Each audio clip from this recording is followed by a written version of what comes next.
ત્યારે કોઈ પણ જીવને મારવો ન જોઈએ. અને આગળ કરે છે, વાત કરે છે કે do violence to no man, કોઈ પણ માણસની હિંસા ન કરવી જોઈએ. આવી વાત બાઇબલમાં પણ કરવામાં આવેલી છે. એટલા માટે મહાપુરુષોએ કહ્યું કે દયા ધર્મ કા મૂલ હૈ. બહુ સુંદર બતાવે છે કે દયા ધર્મ કા મૂલ હૈ और पाप मूल अभिमान, तुलसी दया न छांडिए जब लग घट में प्राण. તુલસીદાસે કહ્યો કે દયા ધર્મ કા મૂળ હૈ, ધર્મનો મૂળ પાયો એ દયા રહેલી છે. અને જો દયા આપણામાંથી જતી રહે, જીવને મારવા એટલે દયા જતી રહી. દયા તો ધર્મનું મૂળ બતાવવામાં આવ્યું છે. અને એ દયા ગઈ એટલે ધર્મનું મૂળ ગયું. અને જેનું મૂળ જાય એ પછી વૃક્ષ કોઈ દિવસ ઉપર રહી ન શકે. આટલી મોટી નારિયેલી છે, ઉપર ચડવું હોય તો મુશ્કેલી છે. છોકરા હોય કે ગમે તેવા ઉપર છે પહોંચવું કેટલું મુશ્કેલ છે. એનો પાયો મૂળ છે. એ મૂળ જો તૂટી જાય, મૂળને જો આપણે ઉખેડી નાખીએ એટલે સીધી નારિયેલી પડી જવાની છે. એવી રીતે આ જીવનની અંદર પણ દયા ધર્મ કા મૂલ હૈ और पाप मूल अभिमान, तुलसी दया न छांडिए जब लग घट में प्राण. જ્યાં સુધી પ્રાણ હોય ત્યાં સુધી આપણે દયા રાખવી જોઈએ. મહારાજ અહીંયા આગળ બહુ સુંદર શબ્દ વાપરે છે કે કસ્યાપી પ્રાણીનો હિંસા નૈવ કાર્યાત્ર મામ કહીહી પ્રાણીનઃ. એટલે જો પ્રાણીની વાત કરે છે એટલે કે જીવ જંતુઓ માકડ વગેરે ને મારવાની, એવું નથી. નતુ કેવલમ પ્રાણીનઃ મનુષ્યાપી, એટલે કે પ્રાણીઓને જ મારવાની વાત નથી કરતા. મહારાજે કહ્યું કે મનુષ્યોની પણ હિંસા ન કરવી. આગળ મહારાજ એ બતાવશે. પ્રાણી માત્ર ઉપર આપણને દયા એ આવવી જોઈએ. પરંતુ શબ્દ કેટલો એક સુંદર વાપરે છે. સ્વામિનારાયણ સંપ્રદાય અને જૈન ધર્મ, આ બે ધર્મની અંદર જબરજસ્ત અહિંસાની વાતો કરવામાં આવેલી છે. પરંતુ સ્વામિનારાયણ સંપ્રદાય જૈન ધર્મથી એક શબ્દથી જુદો પડે છે.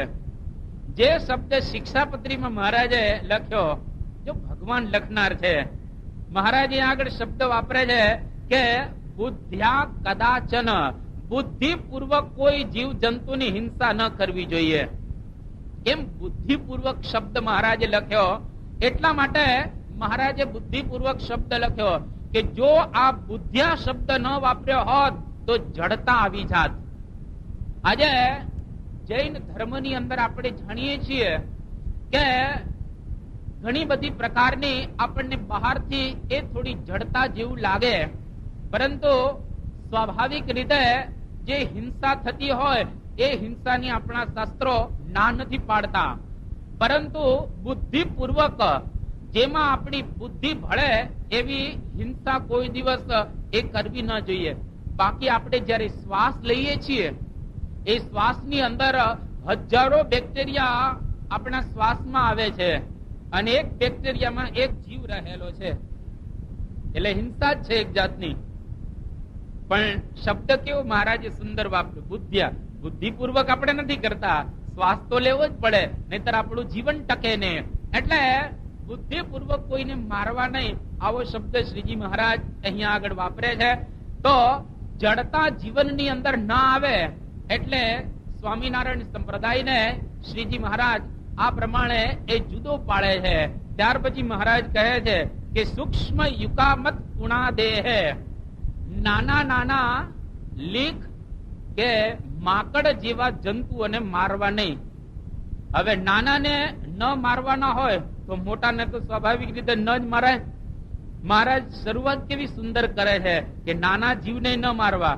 જો મોટા જીવની વાત લખી હોત તો સંભવ છે કે નાનાને મારવામાં આપણને કોઈ દિવસ સંકોચ ન થાત. અને હકીકત છે નાનાને મારવામાં ક્યારેય સંકોચ થતો નથી. પોતાના ઘરની અંદર માકડ થયા હોય તો કોઈ દિવસ કોઈ ગ્રહસ્થને મારવામાં સંકોચ થતો નથી. કોઈને થાય છે? નથી થતો. પોતાના ઘરની અંદર મચ્છર થયા હોય તો કોઈ ગ્રહસ્થને મચ્છર મારવાનો સંકોચ થતો નથી. અરે ચાલુ સભાએ આપણી ઉપર કોઈ મચ્છર બેસે અહિંસાની વાત સાંભળતા સાંભળતા ધડાક કરીને મચ્છર મારી નાખીએ છીએ. વાતો અહિંસાની સાંભળીએ છીએ પણ ચાલુ વાતો હિંસા કરી રહ્યા છીએ આપણે. એટલે શ્રીજી મહારાજ આપણને બતાવે છે કે સૂક્ષ્મ યુકામત કુણાદેરપી બુદ્ધ્યા, એટલે કે બુદ્ધિપૂર્વક નહીં મારવાનું. કોઈક વખત સાહજિકપણે મરાઈ જાય તો એની ચિંતા આપણા શાસ્ત્રો કરવાની ના પાડે છે. એટલે અહીંયા આગળ મહારાજ કહે છે કે નાના નાના લીખ વગેરે જે જંતુઓ હોય એને પણ એ મારવાના નહીં. ત્યાર પછી શ્રીજી મહારાજ એ આપણને બતાવે છે કે નાનાથી તમે જો શરૂઆત કરશો ને તો મોટે સુધી પહોંચી જશો. કોઈ પણ વ્યક્તિ શરૂઆત તો નાનેથી જ કરતા હોય છે, પણ પછી એ ધીરે ધીરે ઉપર પહોંચી જાય. જે ઘરની અંદર ચોરી કરતા શીખે ને છોકરો, એ પાડોશમાં ચોરી કરવા માટે જશે. જે પાડોશની અંદર ચોરી કરતા શીખે એ પછી પોતાના ગામમાં ચોરી કરતા શીખશે. પોતાના ગામમાં ચોરી કરતા શીખશે તો તાલુકાનું પ્લેસ કોઈ હશે એને તોડવાનો પ્રયત્ન કરશે અને છેક ઉપર ઉપર પહોંચતો એ મહાન ચોર થશે. ભારતની જાણીતી કથા, ચંબલનો ડાકુ સોહનસિંહ, જે ભારત વર્ષનો એક મોટો ડાકુ થયો. 37 વર્ષનો જયારે થયો એ વખતે એને 108 ખૂન કરેલા. પરંતુ 108 ખૂનનો પ્રારંભ એને ક્યાંથી કરેલો કે જયારે નાનો હતો, 6 કે 8 વર્ષનો, એ વખતે પોતાના ફળીની અંદર રમતા નાના નાના ગલુડિયા, જેને આપણે કુરકુરિયા પણ કહીએ છીએ, એ ગલુડિયાને મારી નાખતો નાનો છોકરો. છોકરાઓ ધ્યાન રાખજો, નાના નાના જીવ જંતુઓ, નાના નાના બિલાડીના બચ્ચાઓ, નાના નાના કૂતરાના બચ્ચાઓ, છોકરાને આનંદ થાય એટલે એની પૂંછડી મરડી નાખતા હોય છે. છોકરાને આનંદ થાય એટલે એની ઉપર વજન એ નાખતા. અરે ઘણા છોકરા એવા હોય છે કે છોકરા કૂતરાના ગલુડિયાને કુવામાં નાખી દે, એને આનંદ થાય, પણ પેલાનો તો જીવ જ જાય. કાગડાની રમત અને દેડકાનો જીવ જાય. આ સોહનસિંહ જયારે 6-8 વર્ષનો હતો એ વખતે નાના નાના કુરકુરિયાને કહેતા ગલુડિયાને એ મારી નાખતો અને એને મજા આવતી મારવાની. પછી ધીરે ધીરે મોટો થયો, 12 વર્ષનો થયો એ વખતે પહેલું ખૂન કરીને ઘરે આવ્યો. અને પહેલું ખૂન કરીને આવે ને માં કઈ બોલી નહીં, જમાડી દીધો છોકરાને. અને પછી એ તો પોતાના નીતિ નિયમ પ્રમાણે કેતા કાર્યક્રમ પ્રમાણે ચાલ્યો ગયો. પણ એને ટેવ પડી ગઈ કે માણસને મારવામાં વાંધો નથી આવતો, પકડાણો નહીં. એમ કરતા કરતા ધીરે ધીરે ડાકુ બન્યો અને ચંબલની ખીણમાં રહેતો, ઘણાને મારી નાખ્યા. 108 ખૂન કરી અને જયપ્રકાશ નારાયણ ને શરણે આવ્યો.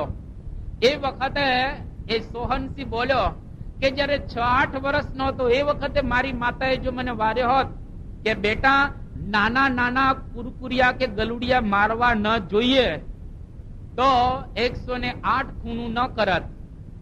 એટલા માટે આ શ્રીજી મહારાજ આપણને બતાવે છે કે કોઈ નાના જીવોની હિંસા એ ન કરવી જોઈએ. આ 8 વર્ષની ઉંમરે જો સોહનસિંહના હાથમાં શિક્ષાપત્રી આવ્યો હોત તો સંભવ છે કે હિન્દુસ્તાનના 108 માણસનો ઉદ્ધાર થઈ જાત. આ શિક્ષાપત્રી કેટલો અગત્યનો ગ્રંથ છે એ લોકોને ખબર નથી. તો આ મહારાજ એ શરૂઆત કરી રહેલા છે. 1977 નકુરુમાં લેક હેલિંગ્ટન ની અંદર સ્વામી બાપા ગયા હતા અને ત્યાં બધા સંતો હરિભક્તોનો એક મોટો બહોળો સમુદાય હતો. અને એ વખતે એક સંત બોલે છે કે બાપા બધા મચ્છરો અહીંયા આગળ બહુ છે અને મચ્છરોને લઈ અને સંતો બધા માંદા પડી જાય છે, તો તમે કંઈક એવી કૃપા કરો, અહીંયા આગળ ધૂન કરો કે બધા મચ્છરો મરી જાય. તો પ્રમુખ સ્વામી મહારાજ તરત બોલ્યા કે એવી ધૂન ન કરાય કે મચ્છરો મરી જાય. એના કરતા આપણે એવી ધૂન કરીએ કે મચ્છરો બીજે વહી જાય, મરી જાય નહીં, બીજે જતા રહે. જો પ્રમુખ સ્વામી મહારાજ એના જીવનની અંદર કેટલી અહિંસા વણાઈ ગયેલી છે એ આપણને ખ્યાલ આવે. શ્રીજી મહારાજ જયારે જગન્નાથપુરી ની અંદર ગયા એ વખતે પેલા બાબાએ મહારાજને કહ્યું કે આ ભાજી તોડો, તાંદળજાની ભાજી. મહારાજે ભાજી ન તોડી અને કહ્યું કે ભાજીમાં તો જીવ રહેલો છે એટલે હું ભાજી નહીં તોડું. મહારાજે ના પાડી દીધી. અને આ વાત શ્રીજી મહારાજે મધ્યના 60મા વચનામૃતની અંદર એક કરેલી છે. મહારાજ જયારે નાના હતા ત્યારે પેલા માછીમારને પણ સબક શીખવાડે છે અને એને પણ મહારાજ કહે છે માછલાને ન મારવા જોઈએ. એક ટોપલાની અંદર ઘણા બધા માછલાઓ હતા, એ માછલા મરેલા હતા. માછીમારની પાસે મહારાજ ગયા અને એને સમાધિ કરાવી અને યમ રાજાના દંડા એને થોડા મરાવ્યા. પછી એને જાગૃત કર્યો મહારાજે અને માછલાની સામે મહારાજ દ્રષ્ટિ કરે છે. બધા જ માછલા ટોપલામાંથી પાછા તળાવની અંદર પડી જાય છે. મહારાજે માછલાઓને એ સજીવન કર્યા. તો આની ઉપરથી આપણને ખ્યાલ આવે કે નાનપણથી શ્રીજી મહારાજ અહિંસાનું પ્રતિપાદન કરવા માટે સમગ્ર ભારત વર્ષની અંદર એ વિચર્યા અને જ્યાં જ્યાં આવું જોયું ત્યાં ત્યાંથી મહારાજે બોધ પ્રાપ્ત કર્યો અને લોકોને બોધ આપ્યો. જયારે પ્રમુખ સ્વામી મહારાજ એક વખત બોચાસણની અંદર હતા અને ત્યાં એ વૃક્ષારોપણનો કાર્યક્રમ સુંદર હતો. બહુ સુંદર આ કાર્યક્રમ સંપન્ન થઈ રહ્યો હતો. એ વખતે વૃક્ષારોપણ માટે ખાડો ગાળેલો અને ત્યાં ખાડાની અંદર એક મકોડો પડેલો. હવે વૃક્ષ વાવીને સીધી ધૂળ વાળી દેવાની એટલે મકોડો અંદર જ જાય, મરી જ જાય સીધો. એટલે પ્રમુખ સ્વામી મહારાજ એ મકોડાને ઉદ્દેશીને કહે છે કે મકોડા ભાઈ બહાર આવી જાઓ, નહીતર સલવાઈ જશો, મરી જશો અહીં અંદર. એમ કરી અને મકોડાને એ કાઢે છે પ્રમુખ સ્વામી મહારાજ. ખાડામાંથી મકોડાને બહાર કાઢ્યો. બહાર કાઢી અને મકોડો જયારે આગળ ગયો ત્યાર પછી વૃક્ષારોપણનો કાર્યક્રમ ત્યાં થયો. હવે આપણા જેવા કીડીઓને જોયે તો શું કરે? સીધી ધૂળ જ વાળી દેતા હોય છે અથવા તો એ કંઈક એની ઉપર મારે કે જેના દ્વારા એ કીડીઓ મરી જાય. તો કીડી મકોડા એ વગેરેને જાણીને મારવા નહીં, પરંતુ કોઈ પણ શાસ્ત્ર લખવામાં આવે એના અપવાદો પણ હોય છે. શતાનંદ સ્વામીએ અર્થ દીપિકા ટીકાની અંદર આનો અપવાદ બતાવ્યો છે કે આત્માનો દુહ્યો તો દોહો ન દોષાય ભવે નૃણામ. એટલે કે પોતાનો કોઈ દ્રોહ કરનારો હોય અને એ તમારી ઉપર માર કરતો આવતો હોય તો એને મારવા વાંધો નહીં, આપવા જ છે. આમ તો કોઈ જીવને મારવા ન જોઈએ, પરંતુ તમને કોઈ મારવા માટે આવતો હોય એને મારવામાં કોઈ જાતનો શાસ્ત્રને બાદ આવતો નથી. જેની વાતો એ આપણા શાસ્ત્રોની અંદર કરવામાં આવી છે કે 6 પ્રકારના આતતાયી માણસો હોય છે. આ 6 પ્રકારના માણસોને મારવામાં કોઈ જાતનો શાસ્ત્રનો આ બાદ નથી અને એમાં પાપ નથી. કયા 6 પ્રકારના માણસો એ સમજવા જેવી વાત આપણા શાસ્ત્રો કરે છે કે અગ્નિદો ગરદશ્ચૈવ શસ્ત્ર પાણીર્દનાપહ ક્ષેત્રદારાપહારી ચ ષડેતે આતતાયિનઃ. આ 6 જણાને આતતાયી કહેવામાં આવેલા છે. આ આતતાયીને મારવામાં કોઈ જાતનો એ શાસ્ત્રને બાદ નથી. પહેલી વાત કરી અગ્નિદહ, એટલે કે અગ્નિ દાહ લગાડનારો હોય, તમારા ઘરને કોઈ આગ લગાડે એ વખતે તમે એને મારો અને કદાચ એ મરી જાય તો શાસ્ત્રનો કોઈ બાદ નથી. અત્યારના કાયદા પ્રમાણે તમને જે થાય એ સહન કરવાનું, પણ એનું કોઈ પાપ આપણને એ લાગતું નથી. તમારા ઘરને કોઈ આગ લગાડનારો હોય તો શાસ્ત્ર એના માટે કહે છે કે વાંધો નહીં, એને મારો, એમાં કોઈ જાતનો દોષ નથી. અને ગરદશ્ચૈવ, તમને કોઈ ઝેર આપનારો હોય અને સંભવ છે કોઈ આપણને ઝેર આપે અને આપણે બચી જઈએ, પછી આપણને ખબર પડે કે આને મને ઝેર આપવી છે અને પછી તમે એને મારો, તો એમાં કોઈ શાસ્ત્રનો બાદ રહેલો નથી. શસ્ત્ર પાણી, કોઈ તમને મારવા માટે હથિયાર લઈને આવતો હોય એ વખતે તમે તમારો બચાવ કરવા માટે એને મારો, એમાં પણ શાસ્ત્રનો કોઈ બાદ નથી. શસ્ત્ર પાણી, જેના હાથમાં શસ્ત્ર હોય એટલે એને તમે મારો તો કોઈ વાંધો નથી. કારણ કે જીવન નરહ ભદ્રાણી શતાની પશ્યતિ. જો માણસ જીવતો હશે તો સેંકડો પ્રકારે ભદ્ર જોશે, શુભ જોશે. એટલે જીવન અતિશય અગત્યનું છે.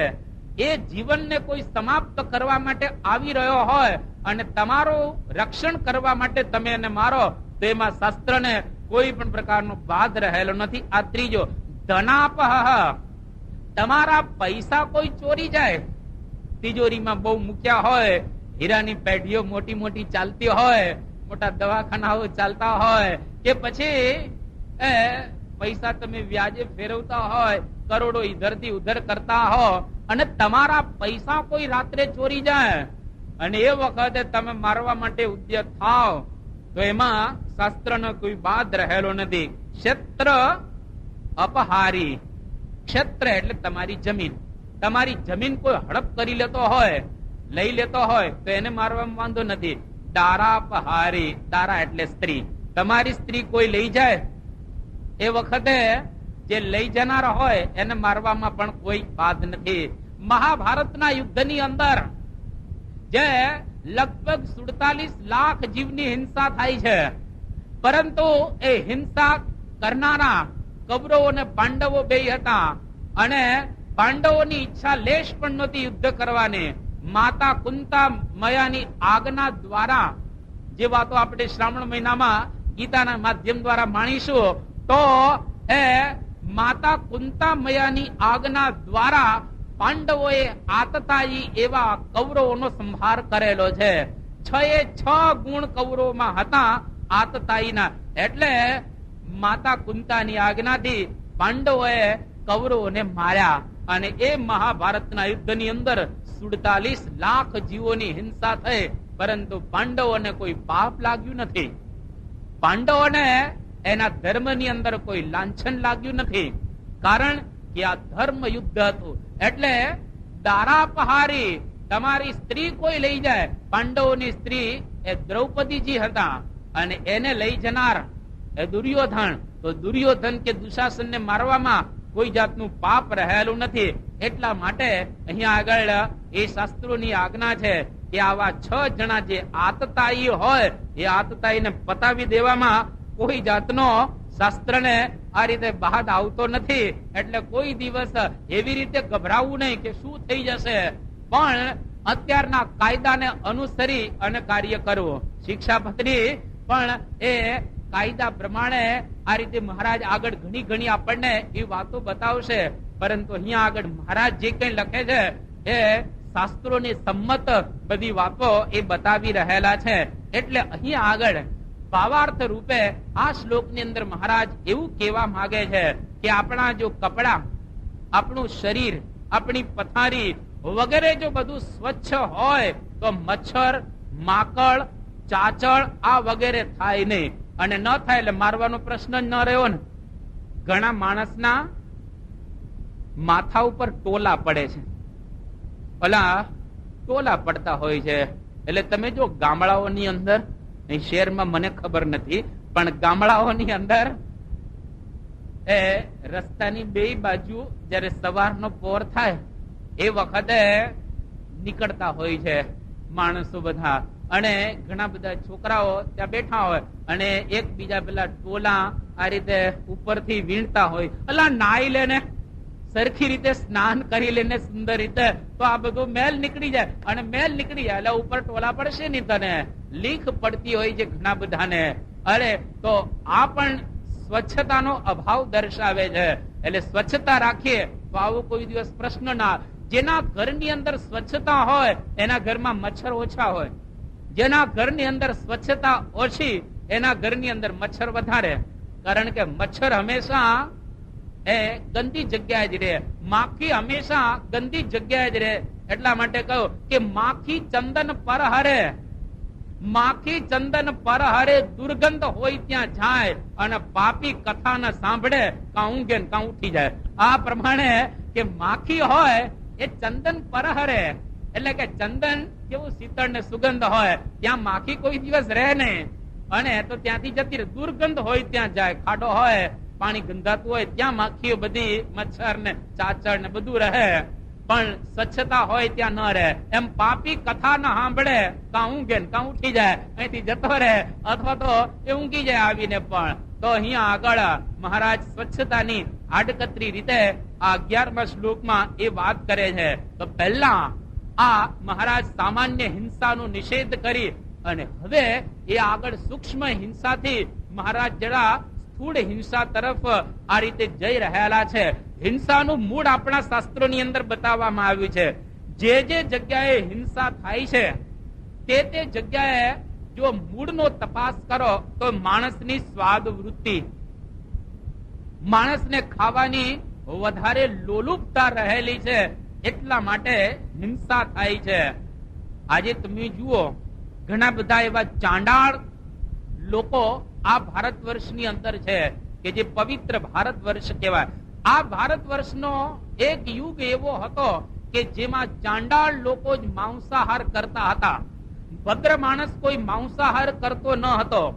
એટલે જે માણસ માંસાહાર કરતો હોય એને ભારત વર્ષના શાસ્ત્રો, ઋષિઓ અને મહાપુરુષો ચાંડાલની ઉપમા એ આપે છે.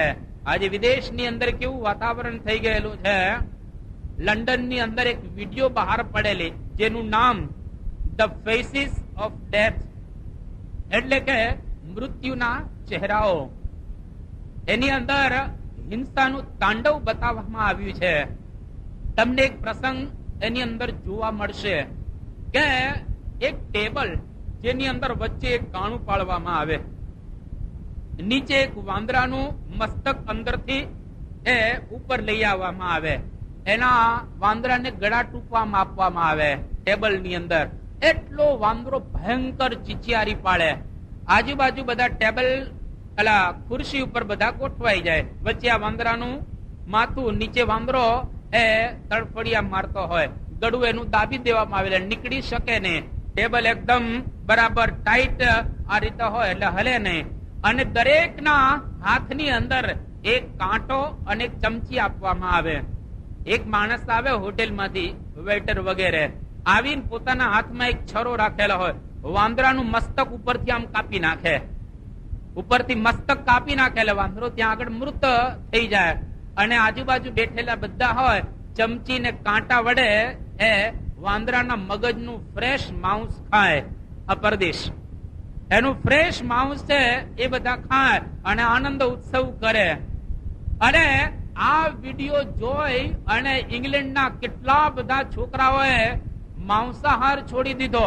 એ લોકો આમ ચીચિયારી નાખવા મળે કે આટલી ભયંકર પીડા આ વાંદરાને થાય છે, છતાંય આ લોકો માંસના કેટલા એ લોલુપ છે. તો એ પરદેશનું વાતાવરણ, ત્યાં તમે જુઓ કે લોકો તાજા સાપ ખાય છે. ચીન વગેરેની અંદર તાજા સાપ, મોઢું સાપનું કાપી નાખવામાં આવે અને ઉપરથી ચામડી કાઢી નાખવા, જેને આપણે ઝેરી કહીએ છીએ એ લોકો આ રીતે ખાય છે. કાચીડા ખાય છે. અરે ચીનની અંદર તમે કોઈક વખત જજો જોવા માટે, જે આવા મોટા મોટા ફોકસ હોય એની નીચે છોકરાઓ ગોઠવાઈ ગયા હોય અને ત્યાં નાના નાના જે જંતુઓ હોય એને ડાયરેક્ટ જ ખાતા હોય. વિચાર કરો, એને આ પ્રમાણે કોણ પાઠ આપશે કે હિંસા ન કરવી જોઈએ? તો પરદેશનું આ એક વાતાવરણ આવું રહેલું છે. અરે અમેરિકા કે ઇંગ્લેન્ડ જેવા દેશોની અંદર આપણી જે પવિત્ર ગાય માતા, જેના શરીરની અંદર 33 કરોડ દેવતાઓ વાસ કરીને રહેલા છે, એ ગાય માતા એને માતા ગણવામાં નથી આવતી. ત્યાં એ ગાય માતાને પ્રેમથી એ લોકો એ ખાય છે. અહીંયા આગળ આપણે અહિંસાની વાતો કરીએ છીએ, ત્યાં આગળ લોકો પ્રેમથી એ ઉત્સવ કરતા હોય. અરે અહીંના ભણેલા ગણેલા બ્રાહ્મણો ભારતમાંથી જયારે અમેરિકા કે ઇંગ્લેન્ડ જાય છે, ત્યાં પણ ગાયનું માંસ ખાતા થઈ જાય છે. અને એ લોકો એવી વાત કરે છે કે ભારતની ગાય પવિત્ર છે, અમેરિકાની નહીં. ભારતની ગાય પવિત્ર છે, અમેરિકાની નહીં. અલા, અમેરિકાની હોય કે ભારતની હોય, ગાય માતા તો બધી જગ્યાએ પવિત્ર જ કહેવાય. તો આપણા અહીંથી ગયેલા બ્રાહ્મણો પણ બગડી જતા હોય છે. આજે આ વસ્તુ બંધ થઈ ગયેલી છે, પણ આજથી વર્ષો પૂર્વે બેંગ્લોરની અંદર, કર્ણાટકનું પાટનગર બેંગ્લોર કહેવાય, જ્યાં અમે લોકો અભ્યાસ કરતા હતા સંસ્કૃતનો, એ બેંગ્લોરની અંદર એ ત્યાં બાળકોનું માંસ વેચાતું હતું. બાળકોનું માંસ વેચાતું, આજે બંધ થઈ ગયું છે એ સરકાર દ્વારા. તો આ ભારત વર્ષ ક્યાં જશે એ આપણને ખ્યાલ આવે કે હેમબર્ગર અને હોટડોગ્સ આ પરદેશની સંસ્કૃતિ છે. બીફ એટલે ગાયનું માંસ ખાનારા, આજે પરદેશની અંદર ઘણા છે બળદ વગેરેનું માંસ ખાનારા. તો એની ઉપરથી ખ્યાલ આવે કે કોઈ દિવસ નાના નાના જીવોની પણ હિંસા ન કરવી જોઈએ, તો મોટાની તો ક્યાં વાત રે. ખ્રિસ્તી ધર્મની અંદર એક એવી માન્યતા રહેલી છે કે માણસમાં જીવ છે, બાકી પશુમાં જીવ નથી. એટલે પશુઓને મારીને ખાવામાં કોઈ જાતનો વાંધો રહેલો નથી. આ ખ્રિસ્તીઓની એક માન્યતા આ પ્રમાણે રહેલી છે. પરંતુ એ શ્રીજી મહારાજનો એ મત નથી, આપણા હિન્દુ ધર્મના શાસ્ત્રોનો એ મત રહેલો નથી. એટલા માટે ગૃહસ્થે 5 જગ્યાએ હિંસા કરતા હોય છે ગૃહસ્થો બધા. એ 5 તમારી જગ્યા આ પ્રમાણે રહેલી છે. એક તો ગૃહસ્થના ચૂલામાં હિંસા થાય, એની ઘંટીમાં હિંસા થાય, એના પાણિયારામાં હિંસા થાય, એના ખાંડડિયામાં હિંસા થાય અને એની સાવરણી દ્વારા હિંસા થાય. ગૃહસ્થના ઘરે 5 જગ્યાએ હિંસા થતી હોય છે. આના પ્રાયશ્ચિત્ત માટે આપણા શાસ્ત્રોની અંદર 5 યજ્ઞ બતાવ્યા છે. જે ગૃહસ્થ આ 5 યજ્ઞ કરે તો એના ઘરમાં થતી હિંસા, એનું બધું પ્રાયશ્ચિત્ત એને કરેલું એ ગણાય. એટલા માટે ચૂલો, ઘંટી, પાણિયારું, ખાંડણીઓ અને સાવરણી, આના દ્વારા નાની નાની આપણે હિંસા કરી નાખતા હોઈએ છીએ. એટલે 5 યજ્ઞ દરરોજ કરવા જોઈએ ગ્રહસ્થ. ખબર હોય તો ને, શાસ્ત્રો વાંચ્યા હોય અથવા તો કોઈક દિવસ આવી પારાયણ ની અંદર બેઠા હોય તો ખબર પડે ને કે આપણે શું યજ્ઞ વગેરે કરવાના છે. એકલા પૈસા જ કમાણા હોય એને બીજી કઈ શાસ્ત્રોની ગતાગમ હોય નહીં. પરંતુ અહીંયા આગળ એ કહેવામાં આવે છે, એક તો ભૂત યજ્ઞ કરવો જોઈએ, અતિથિ યજ્ઞ કરવો જોઈએ, પિતૃ યજ્ઞ કરવો જોઈએ, દેવ યજ્ઞ કરવો જોઈએ અને જપ યજ્ઞ. આ 5 યજ્ઞની વાતો એ શાસ્ત્રની અંદર બતાવવામાં આવી છે, જેનો વિસ્તાર અહીંયા આગળ આપણે કરતા હોતા નથી. પરંતુ એટલું તો અહીંયા આગળ નક્કી કે ગૃહસ્થ માત્ર આ પ્રમાણે જાગૃતિ રાખી અને જો વર્તે તો એને જે નાની નાની હિંસાઓ થાય છે એનાથી પોતે બચી શકે. ખ્રિસ્તી ધર્મની અંદર એવી જ રીતે ઇસ્લામ કેતા પુરાણની અંદર પણ અહિંસાની વાતો કરવામાં આવી છે કે ઇસ્લામ ધર્મમાં પશુ અને પંક્ષીઓના જે શિકાર ઉપર સર્વથા નિષેધ કરવામાં આવ્યો છે. એટલું જ નહીં, શોખની ખાતર પણ પશુ કે પંખીઓની હિંસા ન કરવી જોઈએ, આવી વાતો પુરાણમાં કરવામાં આવેલી છે. પરંતુ કોને જાગૃતિ છે, કોને આ રીતે એવી અંતરથી લગ્ની છે કે આપણે અહિંસા ધર્મને બરાબર રીતે એ પાળવો છે. તો મોટા પુરુષના જીવનની અંદર આવો એક આગ્રહ આપણને જોવા મળે. બર્નાર્ડ શો હતા પરદેશની અંદર, એ ઘણી વખત એવી વાત કરતા કે હું મારા પેટને કબ્રસ્તાન બનાવવા માંગતો નથી. આપણે ભારતમાં કોઈ પણ માણસ મરે ને તો આપણે સ્મશાન સુધી જઈએ. આપણે મરદાને ઘણી વખત અડતા હોઈએ છીએ. આમ છેલ્લે એને ચરણને અડીએ, એને પગે લાગીએ, અથવા તો મરદાને જોઈએ આંખો દ્વારા. સ્મશાનમાંથી પાડીને જયારે પાછા આવીએ તો ઘરે આવીને શું કરીએ? સ્નાન કરીએ, શુદ્ધ થઈએ અને પછી જ આપણે ઘરની અંદર અડતે રહેતા હોય. જે કપડા પહેરીને આવ્યા હોઈએ સ્મશાનથી એ બધા કપડા આપણે કાઢી નાખતા હોઈએ છીએ, કારણ કે અશુદ્ધ થઈ જાય. જો મરદાને સ્પર્શ કરવાથી જ આપણે અશુદ્ધ થતા હોય તો એ જ મરદાને તમે પેટમાં નાખો તો કેવા થાવ? બહારનું એ મળતું એને તમે પેટમાં નાખો છો. એટલે બર્નાર્ડ શો કહેતા કે હું મારા પેટને કબ્રસ્તાન બનાવવા માંગતો એ નથી. આના શબ્દો. તો ગાંધીજી એક વખત એક ગામની અંદર ગયેલા અને ત્યાં બકરીની હિંસા થતી હતી, બકરીને મારતા હતા. એટલે ગાંધીજીએ કહ્યું કે બકરી કરતા માણસ ઉત્તમ ગણાય, અને હકીકત છે. તો ગાંધીજીએ કહ્યું કે બકરીને મારવાનું છોડી દો, મને મારી નાખો. બકરીને મારવા કરતા મને મારો, કારણ કે હું માણસ છું, એના કરતા તો અગત્યનો છું અને એના કરતા મારી મહત્તા વધારે છે. તે લોકો બકરીને મારવાનું છોડી દીધું અને અહિંસા ધર્મની અંદર એ લોકો પ્રવૃત્ત થયા. જ્યારે શ્રીજી મહારાજ વન વિચરણ કરતા કરતા બાંસી નામના શહેરની અંદર આવ્યા અને એક બગીચામાં શ્રીજી મહારાજે ઉતારો કર્યો. એ જ બગીચાની અંદર બે પંખીઓ એ ઝાડ ઉપર હતા અને ત્યાં એક એ રાજાના બે નોકરો આવ્યા અને એને શિકાર કર્યો પંખીનો અને પંખી બે આમ તડફડતા પડી ગયા. શ્રીજી મહારાજે જોઈ ગયું બે પંખીને મારી નાખ્યા નોકરે. એટલે શ્રીજી મહારાજ થી બોલાઈ ગયો કે બળ્યું આ શહેર, ચાલો અહીંથી નીકળી જઈએ આગળ. અને મહારાજનો સંકલ્પ બળ્યું આ શહેર, તો એની વાણી પ્રમાણે આખા શહેરને આગ લાગી અને પેલા જે ગયા હતા પેલા નોકરો એ બે મરી ગયા અને ગામ એટલે શહેર બચી ગયો. પછી મહારાજે આગ જોઈ તો ઓહો, અમારી વાણી પ્રમાણે અગ્નિદેવ આવી ગયા અને આખા શહેરને આગ લગાડી દીધી. શ્રીજી મહારાજ એ નદીની અંદર પડી અને પોતાની વાણીને શાપ આપે છે કે અમારી વાણી પણ ભૂલથી જો આવું બોલી જાય તો એ વાણી ફળીભૂત ન થાય. પોતાની વાણીને પણ મહારાજે શાપ આપ્યો. બળ્યું આ શહેર કે જેની અંદર ઘણા બધા જીવોની હિંસા થતી, આ રીતે બચી ગઈ. ભારત વર્ષના જાજલી ઋષિ, એ ઋષિના મસ્તક ઉપરની જટા, એ જટાની અંદર પંખીઓએ માળો કર્યો તો એ ઈંડા મૂકે. એટલે જાજલી ઋષિએ વિચાર કર્યો કે જો હું હલીશ તો ઈંડા પડી જશે, ઈંડા પડશે તો એ સેવશે ને મરી જશે. તો એ તપશ્ચર્યાની અંદર જાજલી ઋષિ એમને બેઠા રહ્યા. જ્યારે પેલા ઈંડા સેવી ગયા, એમાંથી નાના નાના બચ્ચા થઈ ગયા, નીચે રમવા લાગ્યા. રમીને પાછા આવીને ઋષિ